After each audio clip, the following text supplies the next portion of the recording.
teman-teman, selamat datang di channel YouTube Akpres. Perkenalkan, nama aku Guspina sebagai tutor kimia organik. Nah, pada video kali ini kita akan membahas materi ikatan kimia.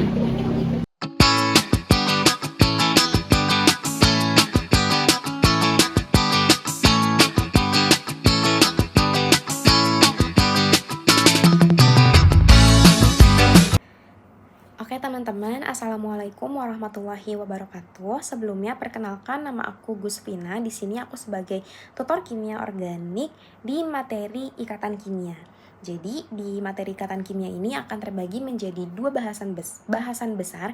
Yang pertama itu ada ikatan kimia 1 yang akan membahas seputar teori Lewis, dan juga ikatan kimia 2 yang membahas seputar teori orbital molekul. Begitu. Nah, di materi ikatan kimia 1, kita itu harus recall lagi mengenai materi konsep Lewis gitu. Jadi, menurut Lewis, atom-atom berikatan agar susunan elektronnya sangat stabil seperti gas mulia. Dimana gas mulia itu kan dia memiliki elektron valensi sejumlah 8 ya, atau yang biasa kita kenal juga dengan aturan oktet gitu, teman-teman. Jadi di sini ada atom-atom di golongan A dari 1A, 2A, 3A, 4A, 5A, 6A, 7A, 8A, yang mana masing-masing elektron valensi ini itu sesuai gitu dengan nama si golongannya, di mana hanya elektron valensi yang berperan penting di dalam ikatan menurut Lewis gitu. Nah, selanjutnya kita recall lagi nih mengenai jenis-jenis ikatan, teman-teman. Jadi di kimia itu ada dua jenis ikatan. Yang pertama ikatan ionik, dan yang kedua itu ikatan kovalen. Nah, bedanya apa? Jadi kalau misalnya ikatan ionik, pengertiannya itu merupakan pengalihan satu atau lebih elektron valensi dari satu atom ke atom lainnya. Jadi untuk ikatan ionik ini dia memiliki perbedaan keelektronegativitasan yang cukup besar, yaitu lebih besar dari 1,7, dengan contoh nyawanya yaitu NaCl. Nah, di sini di kimia organik itu kita akan lebih fokus membahas dari sisi ikatan kovalennya. Pengertiannya merupakan penggunaan bersama pasangan elektron valensi. Nah, ikatan kovalen ini terbagi menjadi dua. Yang pertama ada ikatan kovalen biasa, dan yang kedua itu ada ikatan kovalen polar. Dimana kalau ikatan kovalen biasa itu dia tidak memiliki perbedaan keelektronegativitasan atau delta E sama dengan 0.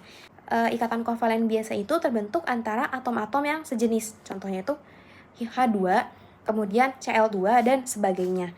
Untuk gampangnya, kalau misalnya atomnya sejenis, itu dia pasti ikatan kovalen biasa gitu. Nah, yang kedua itu ada ikatan kovalen polar. Jadi kalau misalnya ikatan kovalen polar, dia itu memiliki perbedaan nilai elektronegatif, teman-teman, di antara 0 sampai dengan 1,7, dengan contohnya yaitu HCl.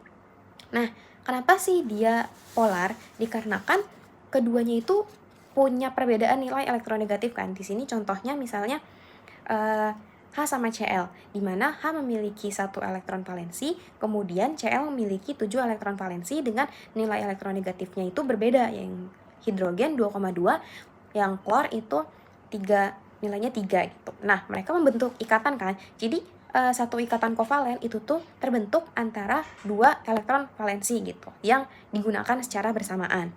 Maka di sini terbentuklah satu ikatan kovalen kan. Nah, karena adanya perbedaan nilai elektronegatif, sehingga si senyawa tersebut ini tuh ada pembagian pembagian muatan gitu. Nah, pembagian muatan di sini tuh kita sebut sebagai muatan parsial. Sebagai contohnya di sini teman-teman, jadi atom H itu dia memiliki muatan parsial positif dikarenakan dia kurang elektronegatif dibandingkan dengan Cl, yang mana atom yang elektronegatif itu akan memiliki muatan parsial negatif. Jadi, dorongan awan elektronnya itu cenderung ke arah atom Cl, begitu. Nah, selanjutnya teman-teman kita membahas mengenai isomer. Jadi, isomer itu apa? Isomer merupakan senyawa kimia yang memiliki rumus molekul yang sama. Jadi jumlah serta jenis atomnya itu identik, namun susunan atomnya atau strukturnya itu berbeda. Nah, di sini isomer terbagi menjadi dua, berdasarkan pola ikatan yang berbeda, kemudian pola ikatannya sama, namun susunan dalam ruang yang berbeda.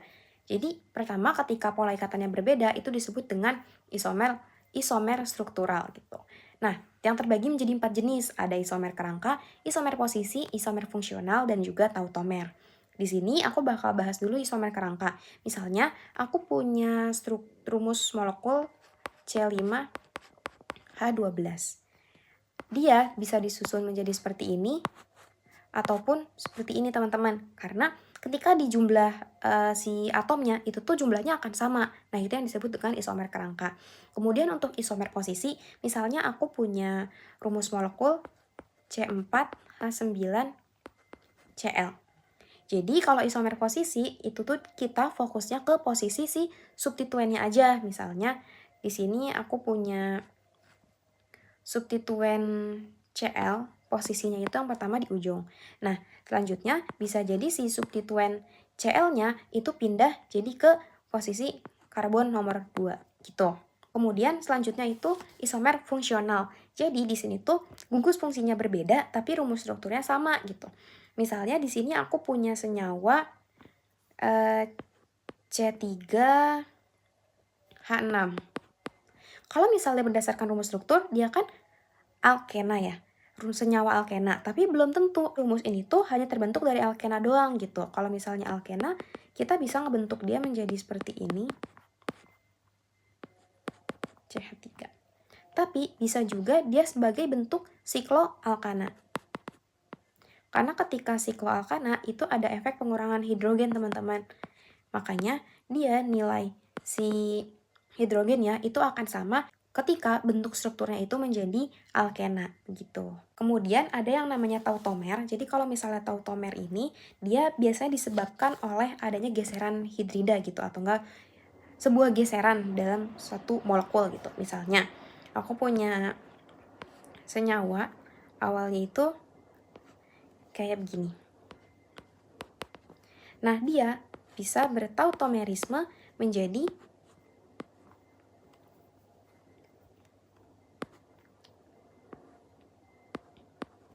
dengan yang awalnya kan H-nya di sini. Ini tuh H-nya nanti bisa geser 2 ke sebelah sini. Gitu teman-teman mengenai tautomer.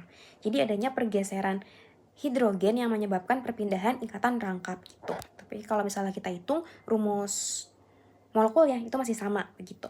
Selanjutnya merupakan bahasan mengenai stereoisomer atau isomer ruang.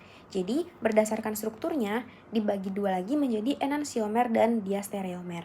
Nah, kalau misalnya enantiomer ini merupakan sepasang stereoisomer yang merupakan bayangan cermin. Kalau misalnya teman-teman ingat di kimia dasar 1 juga udah belajar mengenai perbedaan stereoisomer R dan S. Jadi kalau misalnya si R dia itu memutar searah jarum jam, kalau misalnya si S dia itu berlawanan arah jarum jam. Misalnya contohnya aku punya senyawa COH, kemudian CH3, kemudian ini ada ke depannya OH, kemudian ke belakangnya hidrogen. Nah, kalau misalnya kita urutin berdasarkan aturan CIP, berarti kan atom terbesar yang pertama itu si OH, kemudian COH, CH3, baru si H. Jadi untuk si atom yang ada di depan ini, kalau misalnya dia berlawanan jarum jam, itu kan berarti dia konformasinya atau si ininya S ya. Tapi kalau misalnya nanti sebaliknya, itu jadinya R. Nah, itu yang dinamakan dengan enantiomer. Kalau dia stereoisomer itu, dia pengertiannya merupakan stereoisomer yang bukan bayangan cermin dan tidak identik. Jadi kalau misalnya si enantiomer tadi kan dia bayangan cermin ya. Kalau si dia stereomer ini dia bukan bayangan cermin. Jadi dia itu biasanya ada di atom, di molekul-molekul yang memiliki 2 atau lebih pusat kiral gitu. Nah, selanjutnya teman-teman ada yang berdasarkan kemudahan untuk saling dipertukarkan. Yang pertama itu ada konformer dan yang kedua itu isomer konfigurasi. Jadi kalau misalnya konformer ini dia itu merupakan susunan spasial atom-atom dalam suatu molekul yang sama. Jadi terbentuk akibat dari rotasi bebas pada ikatan tunggal. Jadi kan kalau misalnya kita punya senyawa yang memiliki ikatan tunggal, dia itu dapat berotasi bebas ya si atom-atomnya. Nah, itu nanti perbedaan posisi-posisi atau perbedaan sudut yang dihasilkan oleh putaran dari suatu atom itu nanti dinamakan dengan konformer. Kemudian selanjutnya itu ada isomer konfigurasi atau isomer geometri yang biasa kita kenal dengan nama cis atau trans. Begitu teman-teman mengenai isomerisme. Kemudian selanjutnya itu merupakan penggambaran struktur kimia. Jadi teman-teman recall lagi nih materi kimia dasar satunya. Yang pertama ada penggambaran rumus struktur secara lengkap, kemudian struktur singkat, kemudian struktur garis. Nah, di kimia organik ini kita harus membiasakan untuk membuat rumus secara garis gitu. Karena untuk mempersingkat waktu teman-teman juga. Jadi kalau misalnya rumus struktur lengkap, di sini kita tuh membuat ikatan dari seluruh si hidrogen-hidrogennya gitu. Semuanya digambarkan dengan jelas. Kalau misalnya rumus struktur singkat, di sini tuh kita udah meringkas si hidrogennya, alias kita langsung sebutkan aja berapa jumlah hidrogen yang ada. Walaupun ini kan strukturnya sama aja ya, tapi kita tuh ngerangkum si hidrogennya gitu. Jadi kita hanya fokus ke jumlah CH-CH-nya aja gitu. Ini juga kalau misalnya ada cabang, ini kan ada percabangan ya teman-teman berarti di sini. Nah, ini tuh bisa kita ringkas jadi CH3 2 kali yang berikatan pada CH gitu. Nah, kemudian kita juga bisa bikin dia secara rumus garis langsung gitu. Jadi berarti kan di sini ada 4 karbon ya untuk si parent chain-nya. Kemudian kita baru amatin apakah ada substituen atau enggak. Nah, di sini kan ada substituen metil ya di sini. Nah, barulah kita gambarin metil di nomor 2. Begitu. Ini juga kalau misalnya penggambaran senyawa ester, karbonil juga digambarkan seperti ini. Kemudian ada O, kemudian metil. Begitu untuk penggambaran struktur kimia. Nah, bahasan selanjutnya merupakan muatan formal. Jadi, muatan formal itu apa? Muatan formal itu merupakan muatan hipotesis pada suatu atom dalam molekul dengan asumsi bahwa pasangan elektron dalam ikatan kovalen dibagi sama rata di antara dua atom yang berikatan. Jadi, muatan formal itu memiliki rumus elektron valensi di minus elektron bebas ditambah elektron yang digunakan untuk ikatan dibagi 2. Jadi, sebenarnya ini fokus ke elektron-elektron yang ada di sekitarnya aja gitu. Nah, struktur dengan muatan formal yang lebih kecil dengan pemisahan muatan lebih sedikit akan lebih stabil. Mungkin nanti langsung kita bahas di contoh soal aja. Kemudian selanjutnya itu merupakan resonans. Jadi resonans itu apa? Merupakan struktur yang susunan atomnya sama tetapi berbeda susunan elektronnya. Jadi sebenarnya resonansi itu tuh merupakan perpindahan elektron pi gitu di masing-masing struktur. Elektron pi itu kan terbentuk ketika ada double bond kan. Makanya di sini ada perpindahan dari elektron di sini terus dipindah ke sini, dia akan membentuk double bond di sini.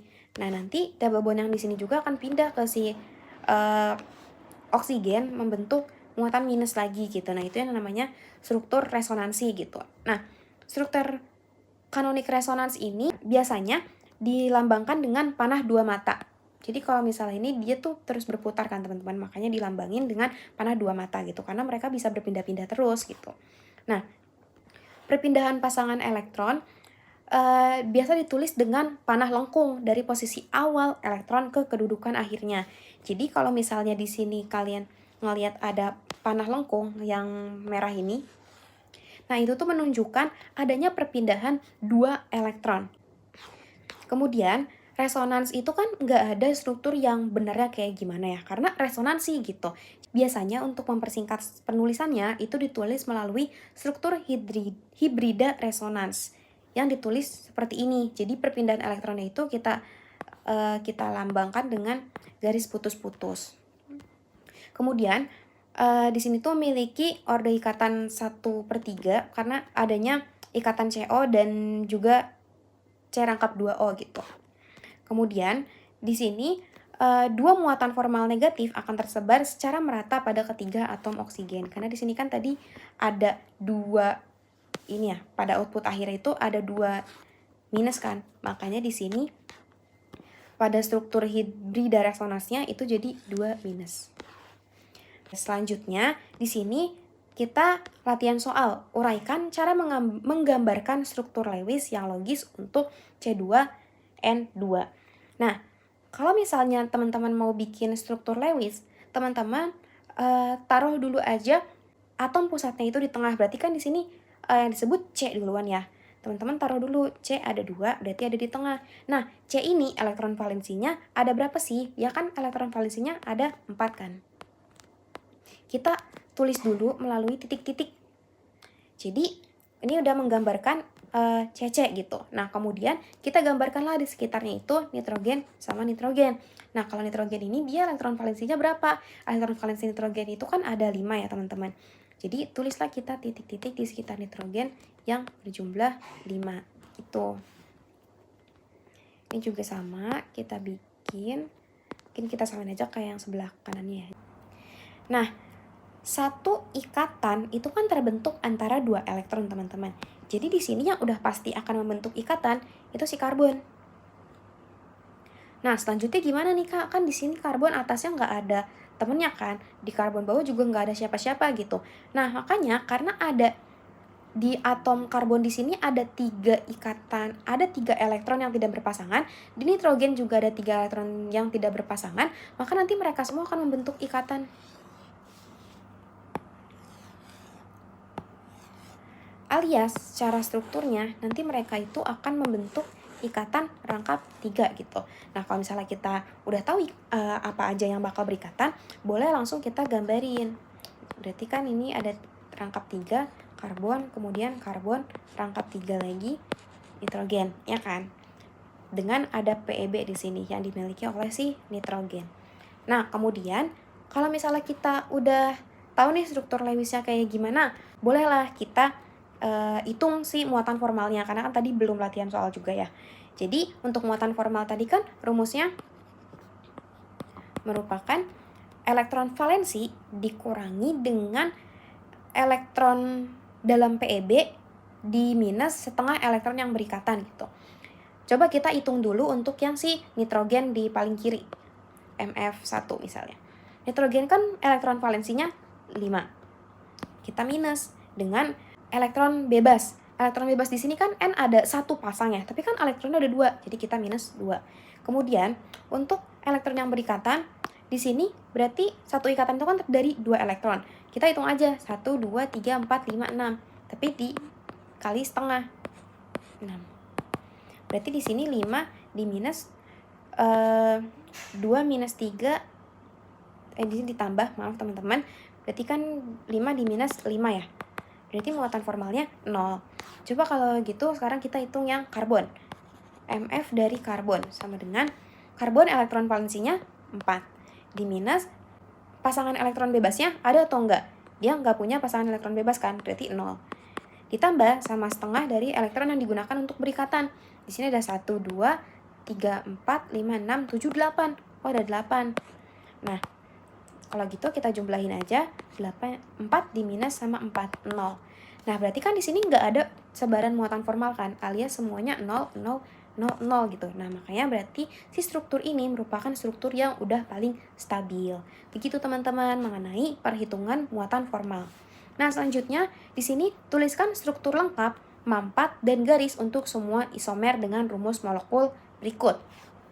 Coba yang nomor 1, jadi kita punya rumus molekul C6H14. Kalau misalnya kayak gini, coba aja teman-teman bikin dulu struktur yang panjangnya gitu. Jadi nggak usah yang bercabangnya. Kalau misalnya C6 kan berarti ada 6 karbon kan. Tuh 2, 3, 4, 5, 6.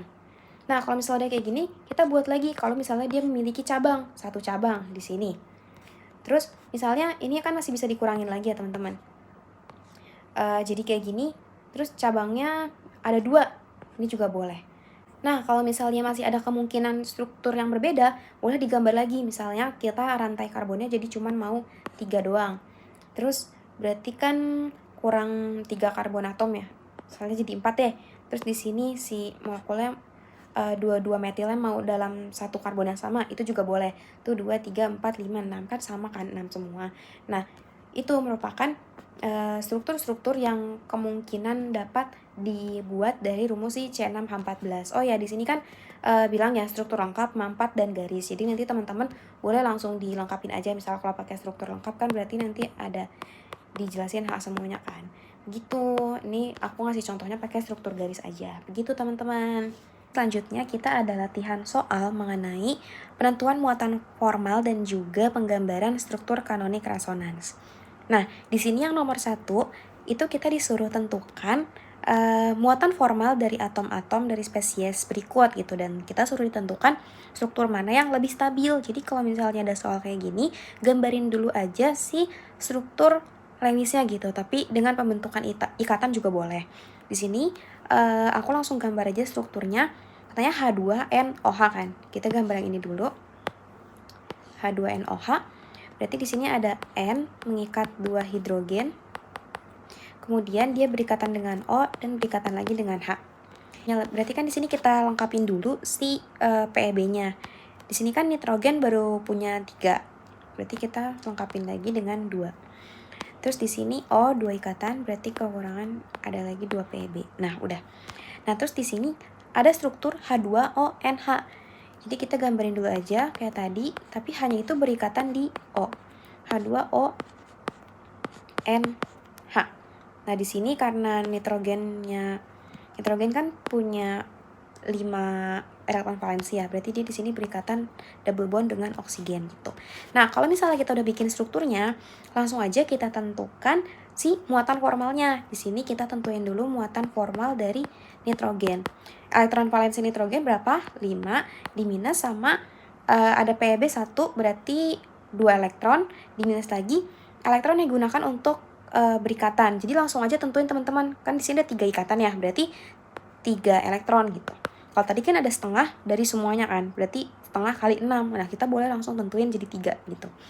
Berarti di sini muatan formal dari nitrogen itu 0. Kemudian kita hitung lagi untuk muatan formal dari oksigen. Nah, di sini oksigen elektron valensinya itu 6. Kemudian di minus ada PEB 2, berarti kalau misalnya PEB-nya 2 berarti jadi 4. Terus di minus lagi elektron yang digunakan untuk berikatannya ada 2. Berarti di sini 0. Nah, kemudian untuk H ini dia muatannya pasti 0 karena kan dia cuma punya 1 elektron valensi ya, teman-teman.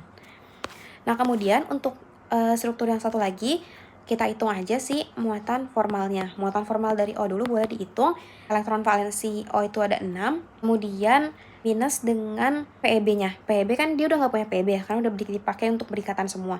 Kemudian kita minusin sama elektron yang digunakan untuk berikatan. 1, 2, 3, 4. Berarti di minus 4.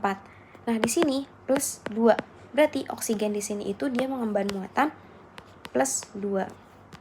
Kemudian untuk si nitrogennya, berarti kita langsung hitung aja MF dari nitrogen. Elektron valensi dari nitrogen itu 5, terus di minus ada PEB 1 pasang, berarti langsung tulis aja 2. Kemudian di minus lagi sama elektron digunakan untuk berikatannya 1, 2, 3. Berarti di minus 3. Nah, di sini nitrogennya itu 0. Berarti struktur ini tuh kalau misalnya kayak gini, dia muatannya itu plus 2 gitu. Tapi kalau misalnya muatannya kayak gini, strukturnya kayak gini, dia nggak bermuatan gitu. Berarti struktur yang lebih stabil itu merupakan struktur yang ini, yang H2NOH. Nah, kemudian untuk selanjutnya di sini kita diminta gambarkan struktur kanonik resonans lengkap dengan panah lengkung pergerakan elektron untuk setiap spesies berikut. Di sini aku mau kasih contoh dulu untuk yang SO2. Jadi sebagai atom pusatnya itu si S yang berikatan dengan 2 atom oksigen gitu. Satunya itu ikatan rangkap dengan satu laginya O. Kalau misalnya si O-nya masih single bond, berarti dia memiliki 3 PEB. Kalau misalnya dia double bond, dia memiliki 2 PEB. Nah, di sini S juga masih punya 1 PEB. Kemudian kita bikinlah struktur resonansinya, teman-teman. Berarti kalau misalnya struktur resonansi itu nggak mungkin satu struktur doang kan. Kita ketahui dulu nih arah elektronnya tuh nanti kemana gitu. Berarti kan di sini ada elektron, ada muatan lebih kan. Nah, nanti dia si elektron yang di sini tuh akan berpindah ke ikatan di sini. Kemudian ikatan rangkap yang di sini akan berpindah ke sini. Dimana itu nanti dia akan beresonansi menjadi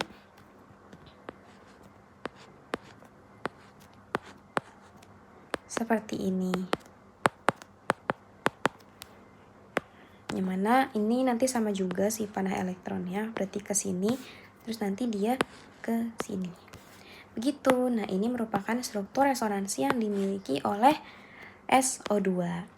Untuk sisanya teman-teman diharapkan latihan sendiri ya, dicoba sendiri-sendiri supaya terbiasa gimana caranya menghitung muatan formal dan juga membuat struktur kanonik resonansi.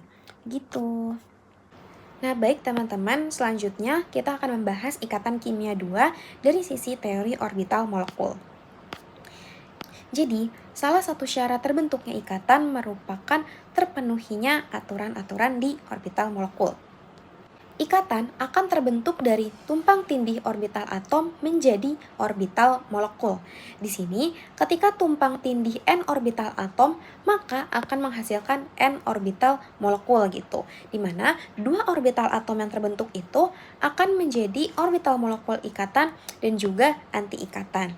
Nah, kalau misalnya kita analisis dari grafiknya, jadi kan semakin tinggi energi itu semakin tidak stabil ya. Misalnya di sini kita punya orbital atom A dan ada orbital atom B. Berarti kan ada dua orbital atom. Kemudian mereka berikatan, maka akan membentuk orbital molekul dengan jumlah yang sama dengan jumlah orbital atomnya. Di sini kan ada dua orbital atom. Maka orbital molekul itu akan ada dua juga, di mana tadi katanya ada ikatan dan juga anti-ikatan. Jadi ikatan itu yang ada di bawah, biasanya dia lebih stabil, dan anti-ikatan itu ada di atas, yang biasanya dia ditandai dengan tanda bintang, seperti itu teman-teman. Nah, kenapa sih bisa ada ikatan dan juga anti-ikatan?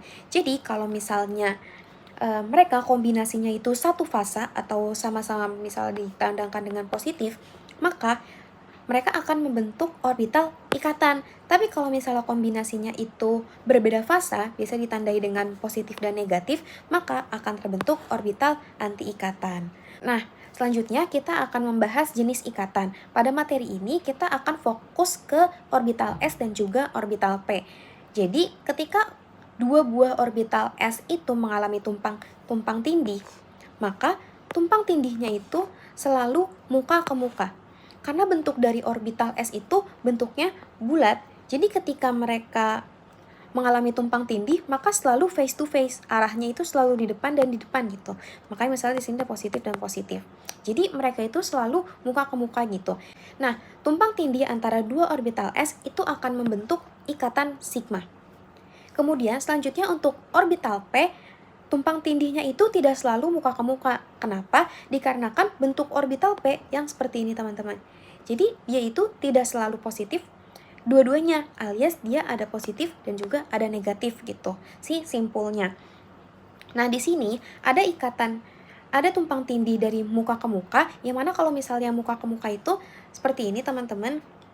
Bisa dilihat di sini, kalau misalnya dia simpulnya sama, positif dan positif, maka akan membentuk orbital ikatan. Tapi kalau misalnya simpulnya positif dan negatif, dia akan membentuk orbital anti-ikatan. Dimana kalau misalnya interaksinya itu muka ke muka, dia akan membentuk ikatan sigma.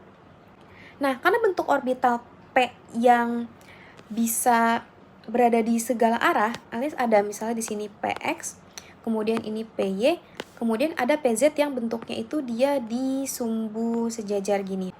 Ketika interaksinya itu sisi ke sisi atau seperti ini, maka dia akan membentuk orbital P.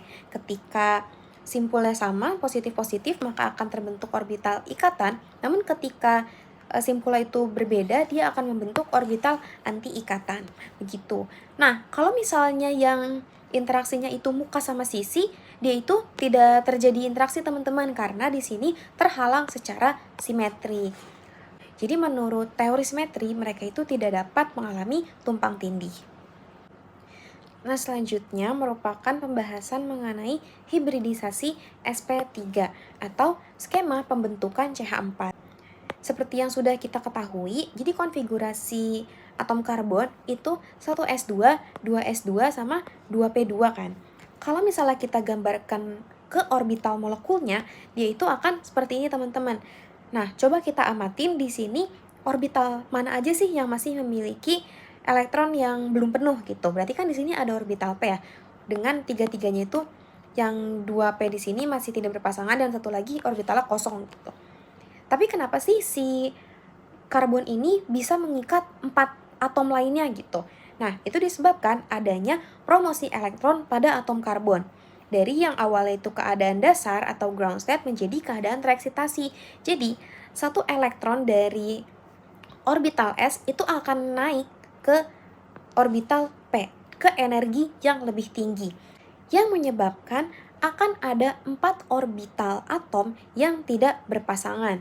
Nah, kemudian orbital-orbital ini akan bergabung yang disebut dengan hibridisasi, sehingga di sini ada 4 orbital yang salah satunya itu merupakan karakter S, kemudian ketiganya ini dikarakterkan oleh P. Nah, makanya orbital ini disebut dengan sp3 atau hibridisasi sp3. Jadi dikarenakan tadi ada 1 orbital S dan 3 orbital P, ketika digambarkan orbitalnya itu akan membentuk seperti ini teman-teman. Jadi 1S, kemudian misalnya ada PX, kemudian ada PY, kemudian ada PZ yang dia itu miring. Nah, ketika mereka bergabung, mereka itu akan membentuk bentuk tetrahedral seperti yang ada di gambar gitu. Misalnya ini ke belakang, ini ke depan. Seperti ini teman-teman. Nah, nanti untuk hidrogennya atau orbital S dari atom hidrogen itu akan berinteraksi melalui sudut-sudut si tetrahedralnya tersebut gitu. Makanya di sini untuk hibridisasi sp3 itu bentuknya merupakan tetrahedral. Selanjutnya kemudian hibridisasi sp2 atau skema pembentukan C2H4. Jadi kembali ke awal lagi, di sini sama konfigurasi elektron C yang seperti ini. Kemudian akan terdapat promosi elektron. Jadi ada 1 elektron di orbital S yang naik ke orbital P. Kemudian di sini akan terjadi hibridisasi, namun tidak dari seluruh orbital P-nya teman-teman. Jadi di sini yang mengalami hibridisasi itu hanya 2P saja. Yang satunya lagi tuh dia tidak ikut terhibridisasi, dia akan berada tetap di energi yang tinggi gitu. Nah, makanya ketika penggabungan dari P dan S di sini akan ada 1 karakter S, kemudian 2 karakter P. Nah, hibridisasi yang seperti ini itu disebut dengan hibridisasi sp2. Jadi, untuk hibridisasi sp2 itu hanya ada 1 orbital S dan juga 2 orbital P yang berperan. Maka bentuk orbitalnya nanti itu akan ada 1 orbital S, kemudian 2 orbital P. Nah, ketika mereka semua bergabung, maka mereka akan membentuk geometri trigonal planar.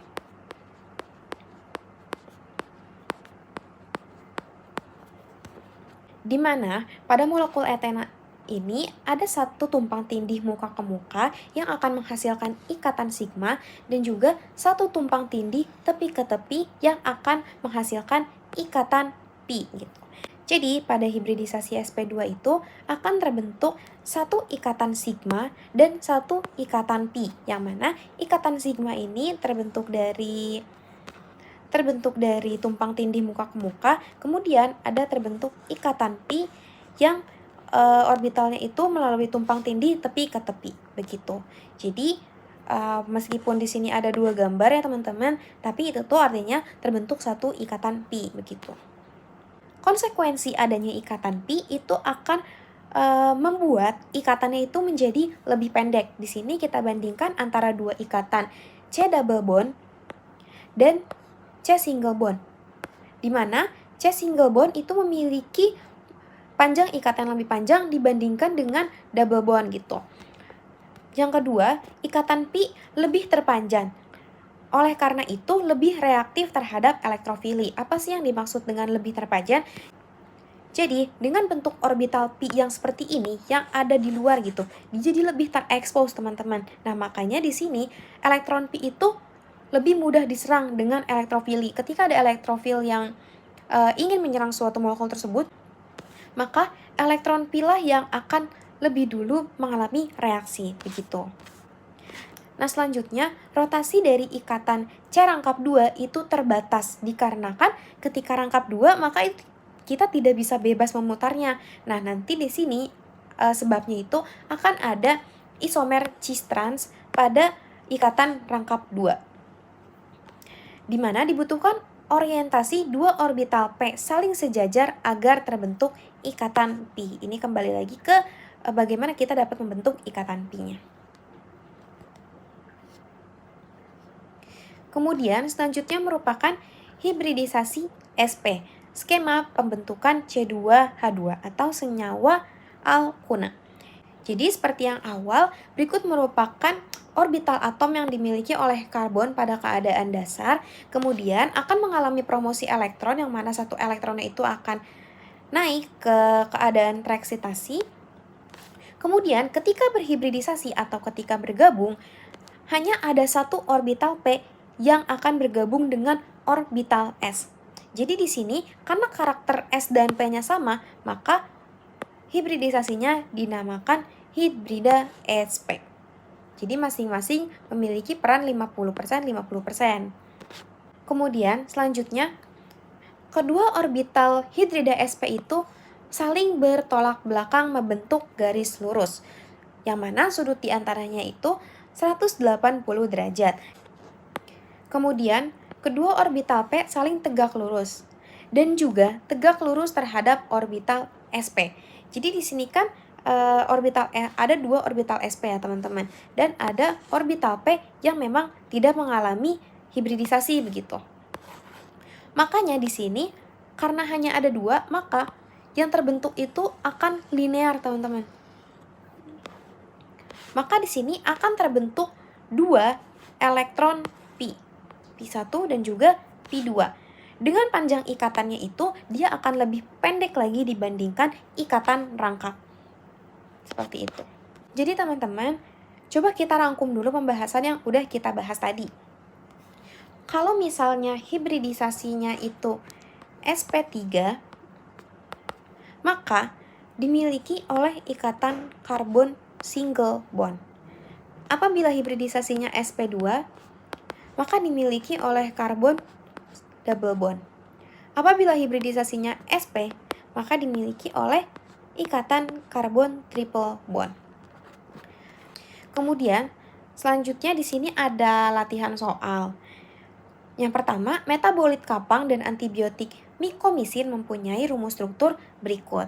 Kita di sini suruh menganalisis ada berapa ikatan sigma dan ikatan pi di dalam molekul tersebut. Kemudian, buatlah rumus struktur lengkap dan tuliskan skema pembentukan ikatannya.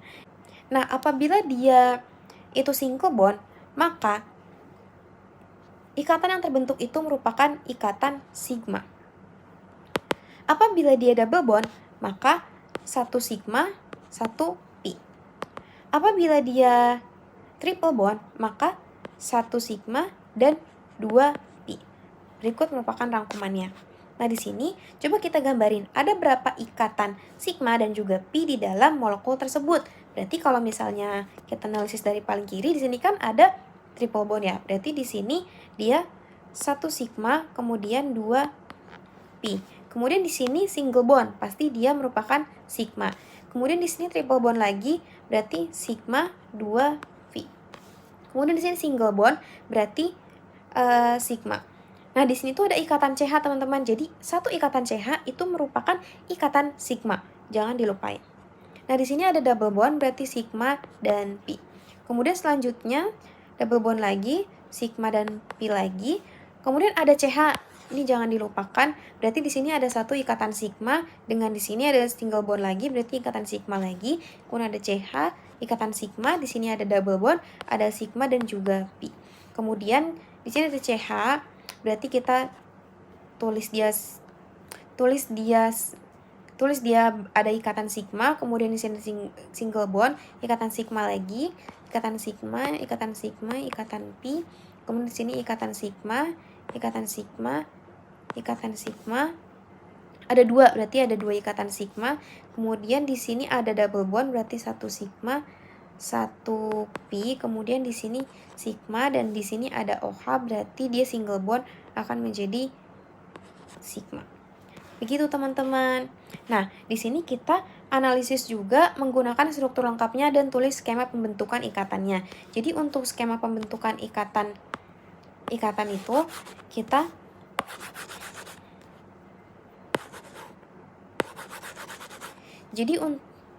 Jadi untuk skema pembuatan ikatan itu, kita analisis aja si struktur ini tuh kan dia terbentuk dari ikatan apa gitu ya. Jadi kalau misalnya dia triple bond berarti karbon di sini itu skemanya dia sp, kemudian di sini sp hibridisasinya. Kemudian di sini C-nya juga triple bond, maka dia skema pembentukannya itu sp. Di sini juga karena dia triple bond berarti dia sp. Kemudian di sini dia double bond berarti sp2. Kemudian karbon yang di sini itu berarti sp2 juga. Kemudian di sini sp2. Di sini sp3.